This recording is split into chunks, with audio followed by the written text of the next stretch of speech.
প্রিয় দর্শক, আজ আমি ল ক্লার্ক কামরুল শেখ আপনাদের সামনে জমি সংক্রান্ত বিষয়ের আলোচনার মধ্যে কত ধরনের দলিল ও কি কি এই নিয়ে আজকের আলোচনায় বিষয়বস্তু।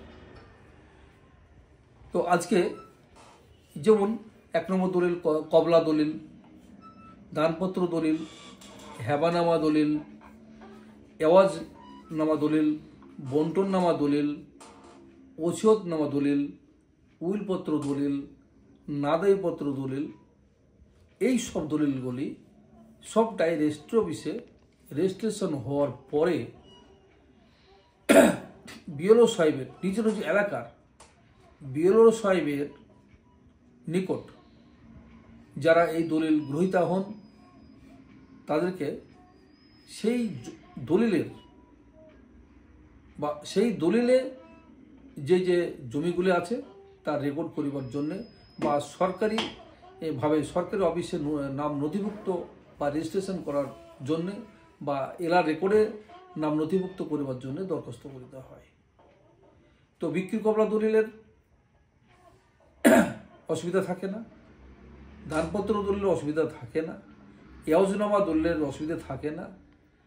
যেমন উইলপত্রের ক্ষেত্রে হিন্দু জাতিদের জন্য যে ব্যক্তি অসুস্থ অবস্থায় থেকে থাকেন উনি রেজিস্ট্রি অফিসে রেজিস্ট্রি করার জন্যে যাওয়ার কোনো রাস্তা থাকে না, এক কথা বিছনাগত যাকে বলা হয় আমাদের আঞ্চলিক ভাষায়। তখন তিনারা তাদের ছেলে মেয়ে বা তার আত্মীয় স্বজনের নামে সেই সব জমিগুলো একটা সাদা পেপারের উপরে উইলপত্র লিখে দেওয়া হয়।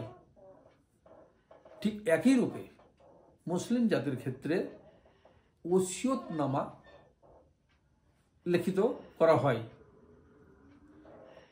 এবার ওসিয়ত দাতা মৃত্যুর পরে বা ওই উইলপত্র দাতা ওনার মৃত্যুর পরে যিনারা ওই উইল গ্রহীতা হন এবং যিনারা ওই ওসিয়তনামার গ্রহীতা হন ওনাদেরকে নিজ নিজ এলাকার রেজিস্ট্রি অফিসে সাব রেজিস্ট্রি অফিসে গিয়ে ওই দলিল দুটোকেই প্রবেট করতে হয়।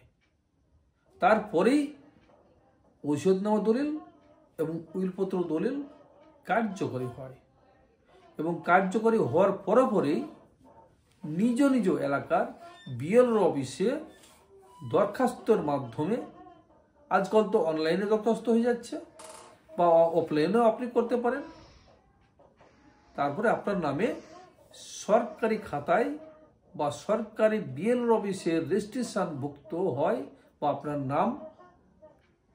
নাম এলার রেকর্ডে নথিভুক্ত হয়। তো ভিউয়ার্স, আজকে আমার আলোচনার এটাই ছিল মূল কাহিনী বা মূল বিষয়বস্তু। আগামী দিনে আরও নানান আলোচনায় নিয়ে আসব, তার জন্য আপনারা সকলেই অপেক্ষায় থাকবেন। আজকের মতো আমি এখানেই আমার এই ছোট্ট ভিডিও শেষ করলাম।